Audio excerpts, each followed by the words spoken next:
continue. Let's go into the draft because it is time. RRQ going to be on the blue side. They've basically been winning games off the blue side. This could be the final game for EVOS Legends, but can they turn this around? They might need to ban off that Harif. I'm telling you, they need to. It's not even a joke anymore. So now we'll see something that's going to be pretty much fresh on the table. Are you talking about that Masha? Maybe it might just come in. Same goes to the Grok. So now Grok is going to be the first one in the hands of RRQ. Huh. Now that EVOS, I mean, they banned out the Harith, but that means Valir is still up on the table for both of these teams, as well as the Kaja. So, I mean, you're on red side now. You have the double pick. What's it going to be? Well, I still like that Masha. They should take grasp of that. Not too sure about that sort of export, which also will be a fine option as well. Now, what we saw early on, EVOS Legends, they had that Lolita to pick in early, and they also tried to negate that sort of a chunk pick, but RQ picked it anyways, and now Export as well as Kimmy, great sort of damage over time that we have for both of these picks. Personally, I feel like the Export is being flexed right now into the support position until RRQ reveal a little bit more of their composition here within the first phase of the picks. It's a little scary because now that Export is in that, you know, in that limbo, that quantum physics sort of, it's there, but it's also not sort of situation. It's going to be difficult because the next setup for EVOS is looking to counterpick whatever RRQ has to offer. They're just going to hold it above their heads, and RRQ, they feel this. 8 seconds into this left. What are they going to pick?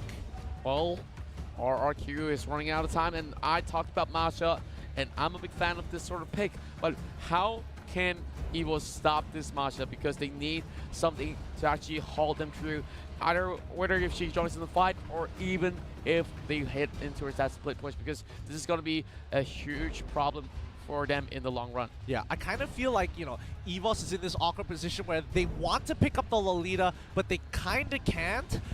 And they also want the Chang'e, but they also kind of can't. So what can you lock in at this point, which is super safe? If you want the Gushing, sure, he might be able to perform, but Lilia with the black shoes, if they play their cards right, she won't die to the initial burst if they time it right. So they lock in the Chang'e, willing to let RRQ ban out, or maybe, well, they have to ban out the Lolita. They have to, or else EVOS will be able to secure it, or I'm not too sure about this. Like, they still go in for the Slim ban way early on, but they could have used it to actually prevent this from happening. But I think RRQ knows that they can actually deal with this draft. And heading into this, they still need their marksman in a sort of sense. So Akai will be banned away. Now, smart. I'm thinking about this. Like, this is definitely great because they know that Masha could only get clipped for the longest of time if it was to be a Hurricane Dance. Going in with the Petrify first and then towards the ultimate, then that will be a very long stun duration. Agreed. That could have been one of the options. Personally, right now, RRQ, they're just picking their poison. They know that Chang'e, for a fact, is going to be up on the table. EVOS is not going to ban out the Lolita for the most part. They're going to get the Valir into the second rotation. I love that, but I kind of feel like they could have held it up. It's one of those things, it's a give and take, but they lock in the Lolita to take away the counter from Chang'e, and now RRQ needs to come up with an answer for this. They need something that's either playmaking, so Kaja feels right here. It feels kind of right, but what are you going to put into that off lane? And my guess, I don't know, it could be the Granger, it could be the carry that's looking pretty good here as well. I'll go for the Granger if I were them though. Like, so far, very high win ratios throughout the tournament for very good reasons. Very safe laning phase, very good sort of the growth rate in towards that late game as well. RRQ, 2 picks in hand. You talk about the Kaja. Yep, this feels right, but it seems like the mind's telling them no. Oh, looks like they're going to be locking in the Cho first. Oh, did they? Okay, they didn't miss out their picks. Woo! Thank God. Woo! They got the Granger as well as the Cho. All right, at least they have something playmakery, as I was saying. The Cho fits that build, that seems good. Now EVOS want to round out their composition. They are still missing, assuming Xborg, well, I mean, Xborg is being flexed here. Let's see what EVOS wants to do with their final pick. Do they want to go for the counter pick? Do they want to lock in the another tank for themselves and let Xborg do his own work? They need a playmaker. Now I'm looking at a really tame Tiger right now. They just need to have that extra bite in this sort of scenario where they need that high damage output at the same time, having enough mobility as well. You know what? Lock in that Kaja. Oh wow, Kaja straight away. Okay, caught me off there. I was about to say they might want to consider getting the Madang as well and kind of putting Xborg in that position. But I guess they want to put him in traditional roles to kind of keep Masha in her place for now. But now Kaja is in play. Level 4 is going to be extremely interesting because that Divine Judgment into Meteor Shower will ensure that someone is going to die. Well, I really would say Lolita will be preventing death as well. That was definitely going to be the most vital role in EVOS Legends' lineup that we just saw. And wow, another match point for RRQ. Could this be it? Could this be that sort of game for them to win? In my mind, both of these compositions are not safe. They are highly dependent on execution, highly dependent on making sure their mechanics are in tip-top shape. They cannot make a mistake in any of their mechanical abilities because it's not something like, you know, it's not something simple like a Lunox, it's not something simple or brain dead like a Hylos where it's just a point and click, and as long as you're in good position, you don't have to worry too much. It's extremely scary because one kill could end the game. Yep, one shot and they might just lose it right there. Now, we're having so many of all these theory craft every single time we get into it, that draft. But looks to me, the last time that this sort of similar sort of fielding of heroes that has been played out by the current EVOS Legends for this game itself didn't really seem to be having a strong footing, but I do hope that they can prove me wrong right here because everyone here hoping to see the first ever best of 7 games in a row for either side of these teams to come into effect. Yep, a great showcase of skill, a great showcase of power. Let's see whether EVOS Legends can push it all the way to Game 7 as we load into the game quick. Here is the lineups. Rex, Regan, Keon, 3-2.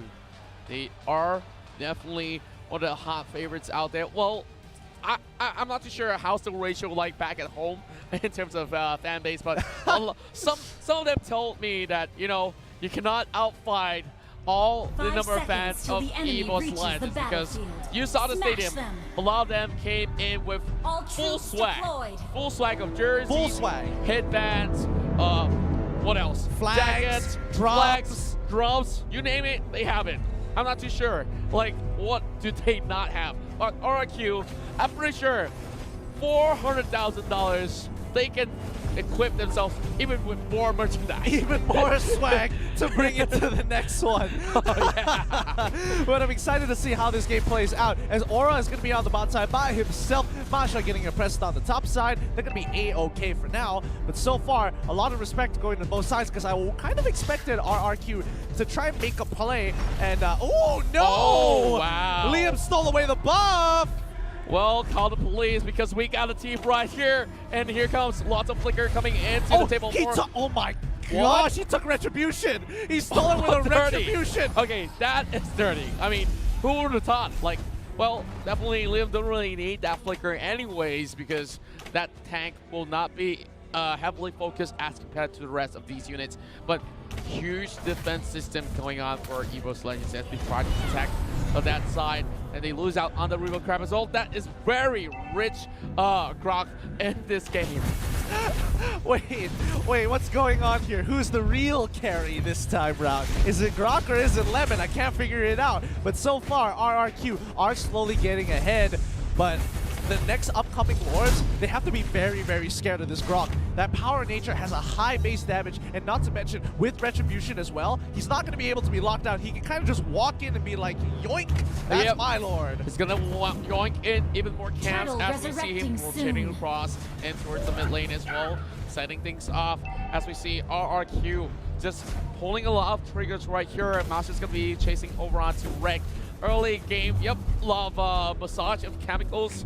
Well, hoping that the members of EVOS Legends could actually respond to this to really get Luminaire. Now on that, Lolita gets knocked up in the air. Liam will not be able to actually commit further than that. Yeah, this is where, you know, the breaking point has begun. Somebody needs to make something happen. Luminaire gets disarmed. Sin has to pull on backwards, but wait a minute. Vuthea might be in a little bit of trouble. Luckily, he was able to roll out of it with the rithysonyta to the top side of the map as that last insanity kind of misses. Yeah, I would say that there's still more chances intact for both of these guys, but look at Luminaire alongside with Reg. This is Sin, or is having enough wave clear advantage. Now, back to the drive while we go. Donkey going in for the flicker as well, but that is the grab right in front of it. First blood handed over to RRQ as we see Liam also getting chunked out, and Lawyer can he run? Last insanity! 1 for 1. 1 for 1, pretty good. They kill the Grok. Now they don't have to worry about someone jacking away the turtle this time around, but they're gonna go back into their lanes. Sin was able to break the top tier 1. That's pretty good considering everything that has happened. Now consider this done as RRQ open things wide, and only the mid lane will be the tier 1 still standing for EVOS Esports. EVOS Legends, of course, slowly trying to actually scale up in terms of momentum. They still need to farm up, but Sin not really giving them enough time. That's going to be one knockup onto one. Liam don't really have that opportunity for that wall charge. Pretty good play coming in from RRQ, to be honest. They get ahead with that 2-turret lead in their pocket. Now, even though they did lose 1-1, they were trading 1-1. That didn't seem too good. Oh no, Juan, he's taking quite a bit of damage here. He has to kind of sidestep it, but the AoE is really, really powerful, especially in the early stages of the game. And he doesn't even have items, but Luminaire takes a little bit of hits from the third hit of the Jukundo. The rest of the team kind of peeled backwards as RRQ trying to maintain control over this river on the top side. I think they want to get this turtle. They definitely could just start it from this point onwards, because the rest of the team for EVOS Legends are occupying the bottom side. They are prioritizing on towards that tower instead, so they will lose this one out as RRQ now gets the first turtle. Yeah, they're going to continue to maintain their dominance here as EVOS Legends have shifted their attention from the top side to the bottom side. They want to go for the next turtle, most likely, but Sin is taking quite a bit of damage here. Going on the all-in against Aura, but that might not be a good idea. Down to the bot side, they lock down. Donkey does catch. Ranger through the roof, might be going down. One more hit. Numenor Blast to try and disengage the team. Vin is trying to go into the back line. They get a good kick onto Donkey, but Donkey still has plenty of health. He should be able to make it out of there. Gets chunked out. Ooh, the power of nature doesn't exactly land. Great lightning bombs. Great work coming out of the members of RRQ. Now, the Luminaire is just going to be absorbing a little bit of that heat. Same goes to Lemon as well. Of course, for RRQ, still 2-2, but in terms of gold, they have definitely had a huge lead after getting so many of all these objectives. They got the turtle checked. Same goes to the 2 towers, top side and bottom side. Now, what they can possibly do is go in with the Warrior Dragon, going in with a huge shot as well. Donkey makes it out alive as this kind of moves backwards. EVOS Esports, and they are just slowly coming across and towards the mid lane. They know that there's enough pressure coming from the leader, trying to go for the catch against Luminaire as well. EVOS Legends still hanging on this sort of battle there. Aura buying Bloodless Axe. I've never seen a game so tense before. Both sides showing a lot of respect. They're not just going ham and trading for the sake of trading. They are calculated. They lock down Vin. Vin shouldn't pose, and Jukundo's on out of there. Donkey has to try and kind of peel away the wave. Guardian's barrier comes up to kind of put some space in between them, get a little bit of damage down, and the chip continues as Sin scales into the top side. Vin almost getting a little bit of suppression. As we know, Divine Judgment could lock him down, but of course, if they do slide up in time, then too bad for him. Since he's going to be facing off against Aura, Last Insanity being utilized, so he will still be pretty much safe. But now, Changer, does she have that Meteor Shower to just stop this wave pushing in RRQ on that second attempt on that turtle? Ice Queen's wand just being purchased by Juan here. That's going to be a huge buy. And same as Lemon, both of them are trying to get ahead as possible. Donkey's in a lot of trouble. He has to get on out of there. The rithysonyta has to almost secure his kill. The barrier, he actually lands it in. Now they're trying to turn this around. RRQ get the first initial kill. Juan takes quite a bit of damage here. Numenor Blast secures them. Another kill. Vin goes down. He flickers into the brush. He survives. Aura tries to join the fight. Way of the Dragon gets the initial kick. Vin needs to get on out of there. Something needs to die from the side of RRQ, and it's going to be the Grok.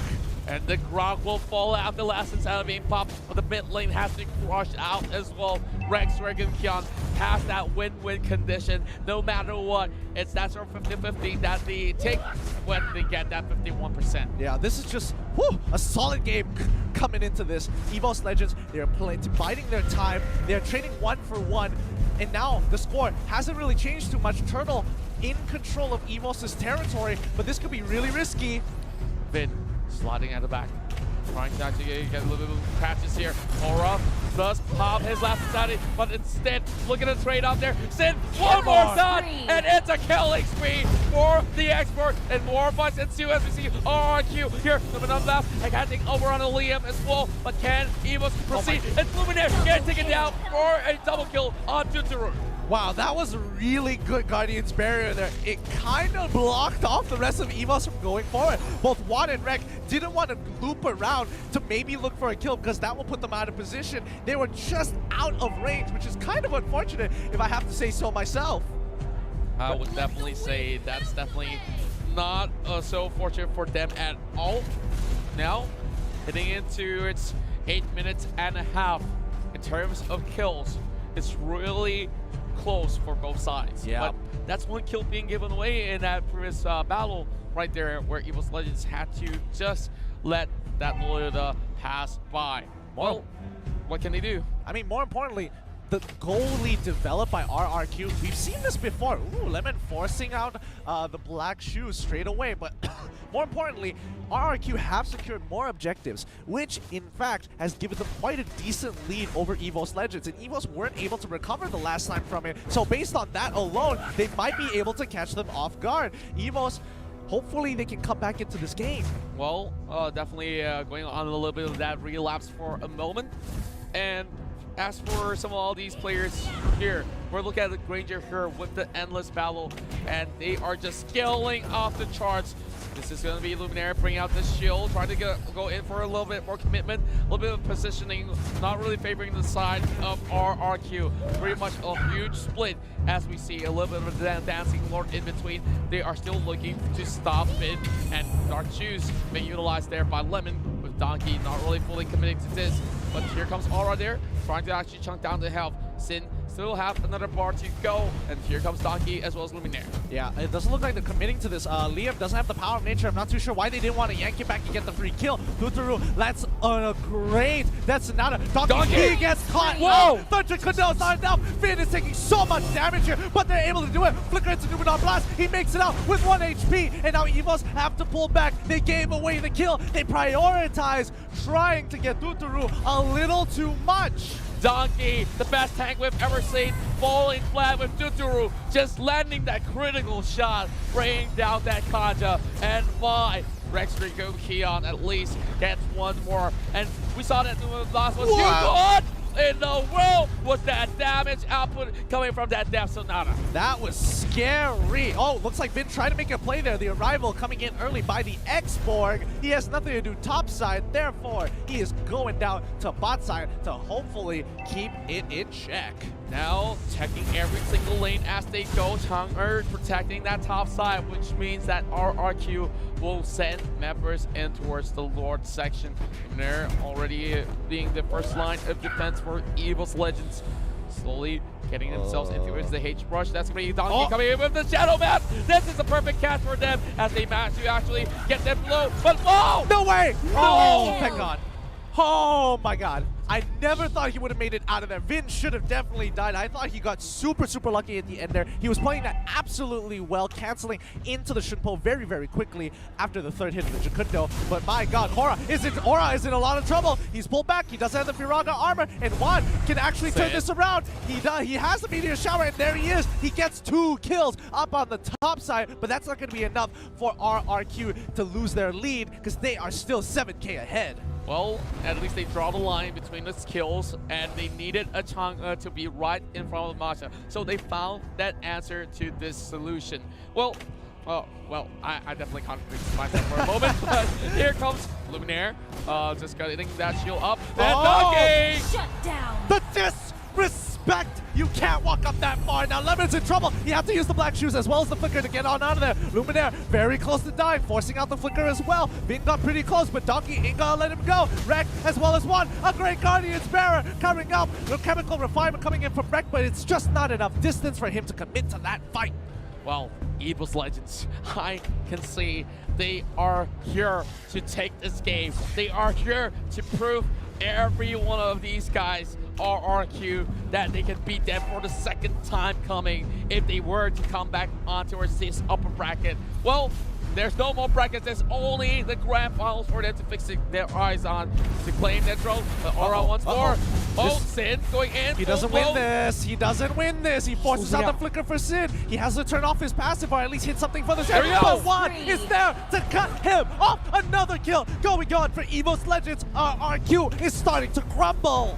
RRQ slowly losing the plot right here. Vin, every single time he goes in for a fight, he will be picked up at least. And Luminaire getting tankier and tankier. And Donkey was just one of the baits right out there, just waiting for that perfect divine judgment. Now that they've already flushed off some members of RRQ, it's their turn to make a move. Here comes it, going in with great knock up in the air. And here comes the rest of the members going in for the chase as well, trying to take down Vin as Vin takes onto Tree. And EVOS Legends will be able to take him down for that mega kill, going in the hands of one. One still looking for more. Chituru forced away, and 3 members are out from RRQ. Well played coming in from EVOS Legends here. I don't think anybody realizes that, but One and Aura are really far ahead. They're 4-0. As long as Luminaire blocks Tuturu's Death Sonata with that Guardian's Bulwark, he is going to be considered the MVP.